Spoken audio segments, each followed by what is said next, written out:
हे friends, welcome back. आज इस video में हम लोग एनबीसीसी इंडिया के करंट चार्ट पैटर्न के बारे में डिटेल में बात करने वाले हैं कि करंट चार्ट पैटर्न के हिसाब से कंपनी के शेयर को स्विंग ट्रेडिंग के लिए खरीदना चाहिए, बेचना चाहिए या होल्ड करना चाहिए। इसके साथ साथ अगर आप एक लॉन्ग टर्म इन्वेस्टर है तो अभी इस सिचुएशन में आपको क्या खरीदना चाहिए, बेचना चाहिए या होल्ड करना चाहिए, उसे भी हम लोग डीपली डिस्कस करेंगे इस वीडियो के अंदर। तो चलिए सीखते हैं एक साथ।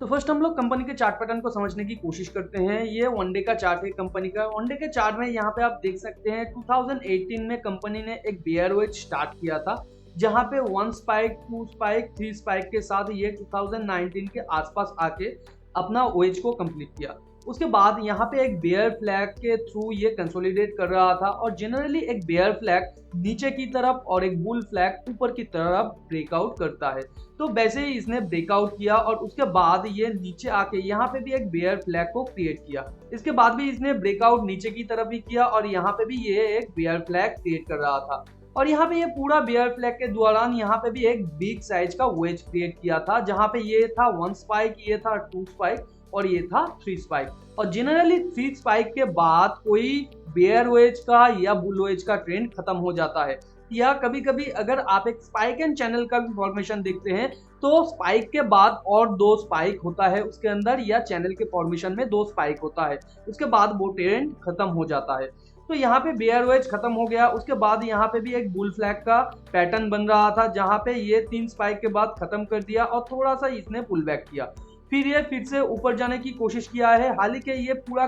का जो सिचुएशन है ये भी 3 स्पाइक का यहाँ पे सिचुएशन है या बेयर फ्लैग है। उसके बाद इसने फिर से 2 लेग फॉर्मेशन के साथ नीचे आने की कोशिश किया है, जहाँ पे इसने 2 लेग का फॉर्मेशन कंप्लीट किया और फिर ये ऊपर जाने की कोशिश किया है। और ये पूरा का पूरा हम लोग 1 लेग मान लेते हैं और उसके बाद भी यहाँ पे 1 लेग 2 लेग का फॉर्मेशन करके ये नीचे आया, फिर ये हम लोग इसे सेकेंड लेग मान लेते हैं। तो ये हो जाता है इसका 1 लेग, ये हो जाता है इसका 2 लेग, और हर एक लेग के अंदर इसने और 2 लेग क्रिएट किया है। तो इसके अंदर भी और बहुत सारा पैटर्न है, माइक्रो पैटर्न, हम लोग उसके अंदर नहीं जाते हैं। आप अगर इस बिग पैटर्न को समझ लेते हैं तो स्मॉल टाइम फ्रेम में या स्मॉल पैटर्न में भी वो सेम तरीके का 1 स्पाइक, 2 स्पाइक या बेयर वेज, बुल वेज या स्पाइक एंड चैनल का पैटर्न ही होता है। तो यहाँ से फिर से इसने एक बेयर वेज स्टार्ट किया, जहाँ पे इसने 2 स्पाइक के साथ ऊपर जाने की कोशिश किया है। हालांकि इसके अंदर भी इसने माइक्रो वेज का फॉर्मेशन किया था, जहाँ पे ये था 1 स्पाइक, 2 स्पाइक और उसके बाद ये 3 स्पाइक,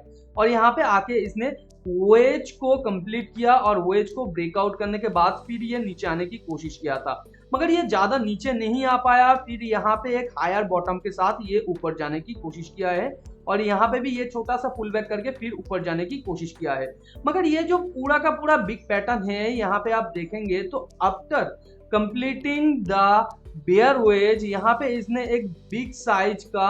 डबल बॉटम क्रिएट किया है, जो है हायर लो के साथ, और उसके बाद ये कंटिन्यू कर रहा है। तो जब ये बिग वेज का फॉर्मेशन होता है वो बुल या बेयर वेज हो सकता है, तो यहाँ पे इस केस में ये बेयर वेज है। और फिर ये थोड़ा सा ऊपर जाने के बाद जब ये हायर बॉटम क्रिएट करके फिर प्रीवियस कोई भी स्विंग हाई पॉइंट को तोड़ के फिर ऊपर जाके सस्टेन करने के बाद फिर ऊपर जाने की कोशिश करता है, तब वो एक बुल ट्रेंड में प्रॉपर्ली कन्वर्ट होता है। मगर करेंट सिचुएशन में ये प्रीवियस स्विंग पॉइंट के हाई के आसपास है और यहाँ पे करेंटली इसका प्राइस कंसोलिडेट कर रहा है। तो यहाँ पे करेंट सिचुएशन में अगर आपके पास कोई भी शेयर है कंपनी का स्विंग ट्रेडिंग पोजीशन का, तो यहाँ पे आपको क्या करना चाहिए वो थोड़ा हम लोग यहाँ पे समझ लेते हैं। देखिए, 2 दिन पहले यहाँ पे मार्केट में छोटे कंपनी के अंदर एक बड़ा सा यहाँ पे पुल बैक हुआ था, जो निफ्टी के अंदर एक छोटा सा था, मगर बड़े बड़े कंपनीज के अंदर भी ये छोटा सा पुल बैक था। और जो जनरली मिड कैप है या स्मॉल कैप है उसके अंदर बड़ा सा स्पाइक देखा गया था।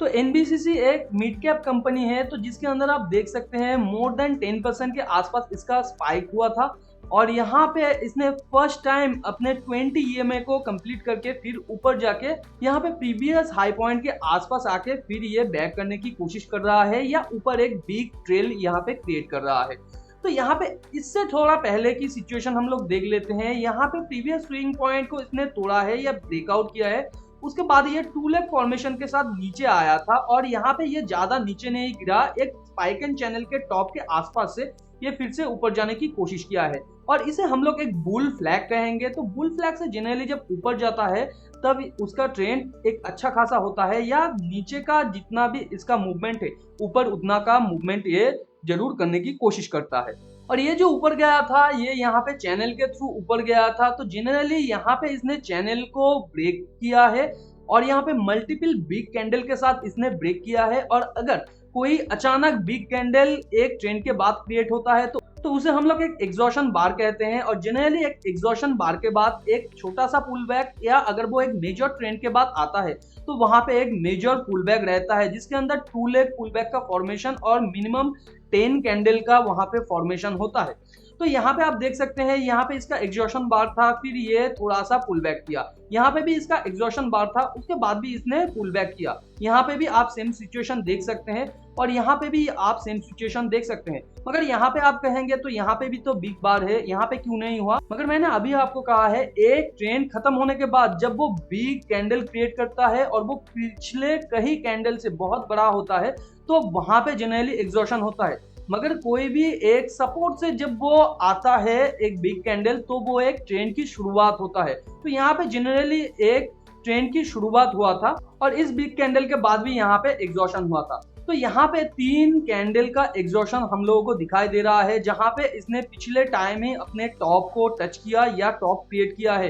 क्योंकि यहाँ पे ऊपर एक बिग कैंडल आप देख सकते हैं, उसके साथ साथ बहुत ही अच्छे तरीके का इसका बेयर बॉडी है जो ये दर्शाता है कि इसके अंदर बेयर का प्रेशर है, यानी जो बुल से वो यहाँ पे प्रॉफिट ले रहा है और जो नए बुल से वो यहाँ पे कोई भी नया पोजीशन क्रिएट नहीं कर रहा है जिससे कि कंपनी का शेयर नीचे गिर रहा है। तो यहाँ पे अच्छा खासा प्रॉफिट बुकिंग हो रहा था और यहाँ पे वॉल्यूम भी आप देख सकते हैं, क्योंकि जनरली जो ट्रेडर यहाँ पे नीचे खरीदे हैं वो हर एक स्विंग पॉइंट पे वो यहाँ पे प्रॉफिट बुक कर रहा है और यहाँ पे मेजर प्रॉफिट बुक करने के दौरान ये शेयर नीचे आ रहा था और यहाँ पे भी एक मेजर बुकिंग हुआ था और उसके साथ साथ ओवरऑल मार्केट के अंदर एक नेगेटिविटी रहने की वजह से यहाँ पे न्यू शॉर्ट भी क्रिएट हुआ था इंट्राडे के अंदर। मगर उसके बाद पिछले दिन ही यहाँ पे इसने 20 EMA को टच किया। टच करने के बाद जनरली वो पिछले स्विंग हाई को टच करने की कोशिश करता है, क्योंकि फर्स्ट टाइम इसका 20 EMA का टच हुआ है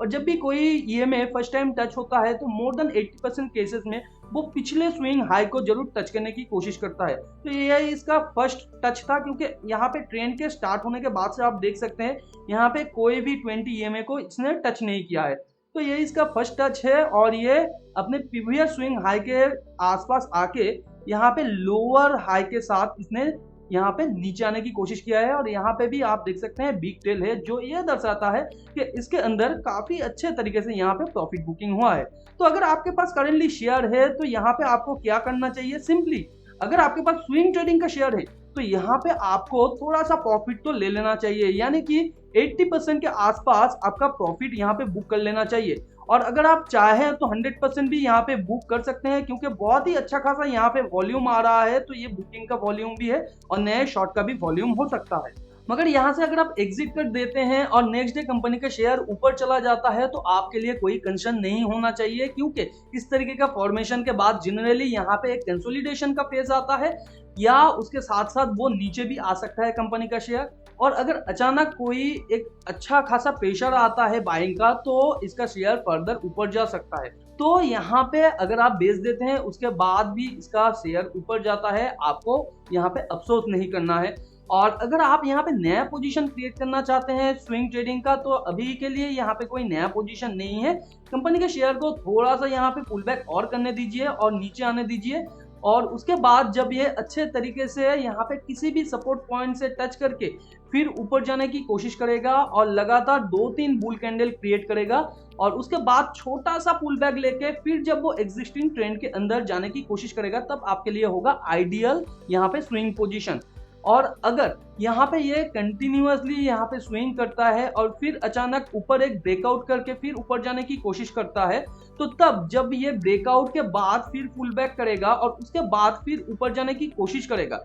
और प्रीवियस हाई को तोड़ के ऊपर जाएगा, तब यहाँ पे भी आप नया स्विंग पोजीशन ले सकते हैं। और यहाँ पे और एक चीज भी हो सकता है, कंपनी के शेयर को आप देख सकते हैं लंबे समय से ये एक बेयर ट्रेंड के अंदर है, तो यहाँ पे और एक प्रोबेबिलिटी भी यहाँ पे बन रहा है कि कि कंपनी का शेयर यहाँ पे एक हाई को टच किया, फिर ये थोड़ा सा यहाँ पे पुल बैक करने की कोशिश करे और ये जो पॉइंट है इसके आसपास आए, क्योंकि यहाँ से एक अगर इसे हम लोग एक स्पाइक मान लेते हैं और ये इसका पॉइंट है, तो यहाँ पे इसने डबल बॉटम क्रिएट किया है और यहाँ पे ये ट्रिपल बॉटम क्रिएट करने के बाद फिर ये फर्दर एक बुल ट्रेंड का फॉर्मेशन कर सकता है। और अगर ये यहाँ पे भी नहीं रुकता है तो फिर इसका सपोर्ट बनेगा वो यहाँ तक का बनेगा और इसके बाद अगर ये फिर नहीं रुकता है तो ये एग्जिस्टिंग बेयर ट्रेंड के अंदर चला जा सकता है। मगर कंपनी का अगर फाइनेंशियल अच्छा हो और क्वार्टर ऑन क्वार्टर कंपनी अगर अच्छे तरीके से रिजल्ट प्रोड्यूस करता रहेगा तो कंपनी के शेयर को ज्यादा गिनना नहीं चाहिए। यहाँ से थोड़ा सा कंसोलिडेशन के बाद इसे ऊपर जाना चाहिए, क्योंकि ये प्रीवियस जो स्विंग पॉइंट है इसके आसपास आके यहाँ पे कंसोलिडेट कर रहा है और यहाँ पे ये पिछले टाइम भी गिरने की कोशिश किया था मगर यहाँ पे ज्यादा नहीं गिरा है और कैंडल भी बहुत ज्यादा बड़ा नहीं है और यहाँ पे काफी अच्छे तरीके से इसने प्रीवियस यहाँ पे जो आप देख सकते हैं बेयर फ्लैग था उसके आसपास आके सपोर्ट लेके ऊपर जाने की कोशिश किया है। तो अगर कंपनी का शेयर आप लॉन्ग टर्म के लिए होल्ड करके रखे हैं और आप नया पोजीशन यहाँ पे ऐड करना चाहते हैं तो करेंट सिचुएशन में यहाँ पे नया पोजीशन ऐड मत कीजिए, थोड़ा सा आप वेट कर लीजिए, कंपनी के शेयर को थोड़ा सा पुल बैक करने दीजिए और जब ये नीचे किसी भी स्विंग पॉइंट तक आके सपोर्ट लेके फिर ऊपर जाने की कोशिश करेगा या इस पॉइंट के आसपास आएगा तब आप यहाँ पे नया पोजीशन ले सकते हैं और वो पोजीशन छोटा छोटा करके आप ऐड कीजिए। और यहाँ पे अगर वो कुछ देर कंसोलिडेशन करने के बाद फिर ऊपर ब्रेकआउट करता है और फिर एक सपोर्ट लेके फिर ऊपर जाने की कोशिश करता है तो यहाँ पे भी आप नया पोजीशन ऐड कर सकते हैं। मगर यहाँ पे एक चीज आपको जरूर ध्यान में रखना है, कंपनी का क्वार्टर ऑन क्वार्टर रिजल्ट अच्छा होना चाहिए लगातार, तो ये कंपनी का शेयर सस्टेन कर पाएगा। उसके साथ साथ कंपनी जिस सेक्टर से बिलोंग करता है उसका फ्यूचर प्रोस्पेक्ट और कंपनी का पर्सनली फ्यूचर प्रोस्पेक्ट अच्छा होना चाहिए, उसके बाद ही कंपनी का शेयर लॉन्ग टर्म में आगे बढ़ पाएगा। नहीं तो अगर अचानक आगे बढ़ भी जाए तो वो ज्यादा देर तक सस्टेन नहीं कर पाएगा। इसका जो नेक्स्ट स्विंग पॉइंट हो सकता है वो 100 के थोड़ा नीचे हो सकता है और उसके बाद यहाँ पे 140 तक भी हो सकता है। मगर यहाँ पे थोड़ा सा सपोर्ट लेने के बाद जब वो ऊपर जाने की कोशिश करेगा तब ये बिग मूव आपको मिल सकता है, उससे पहले इतना बड़ा मूव मिलने का प्रोबेबिलिटी बहुत कम है। तो अगर आप स्विंग ट्रेडिंग के किसी और टॉपिक के बारे में डिटेल में समझना चाहते हैं तो नीचे कमेंट में आप लिख सकते हैं। स्विंग ट्रेडिंग में इंटरेस्टेड हैं तो चैनल को जरूर सब्सक्राइब करके रखिएगा, क्योंकि रोज ही मैं नया नया वीडियो लाता रहता हूं जिसके अंदर करेंटली स्विंग ट्रेडिंग का अपॉर्चुनिटी है, जहां पे मैं डिटेल में समझाता हूं कहां पे एंट्री करना है, कहां पे एग्जिट करना है और कितना स्टॉक आपको लेना चाहिए। और आप मेरे चैनल पे जाके देख सकते हैं, रिसेंटली बहुत सारा वीडियो आया है। टेलीग्राम चैनल के अंदर मैंने एक्सेल शीट भी शेयर किया है जिसके अंदर बहुत सारा स्विंग ट्रेडिंग वाला स्टॉक अभी भी अवेलेबल है, जिसके अंदर करेंटली अपॉर्चुनिटीज है, जिसके अंदर चार्ट एनालिसिस के साथ बताया गया है कहां पे एंट्री करना है, एग्जिट करना है और टेक प्रॉफिट लेना है। तो टेलीग्राम चैनल का लिंक नीचे डिस्क्रिप्शन पे दिया हुआ है, आप जाके ज्वाइन करके वो एक्सेल शीट एक्सेस कर सकते हैं। वीडियो नॉलेजेबल लगा है तो वीडियो को लाइक एंड शेयर कीजिए आपके उन फ्रेंड्स एंड फैमिली के साथ जो फाइनेंस और स्टॉक मार्केट में इंटरेस्ट रखते हैं। मिलते हैं अगले वीडियो पर, तब तक के लिए अपना बहुत ज्यादा ध्यान रखिए। Thanks for watching and happy investing.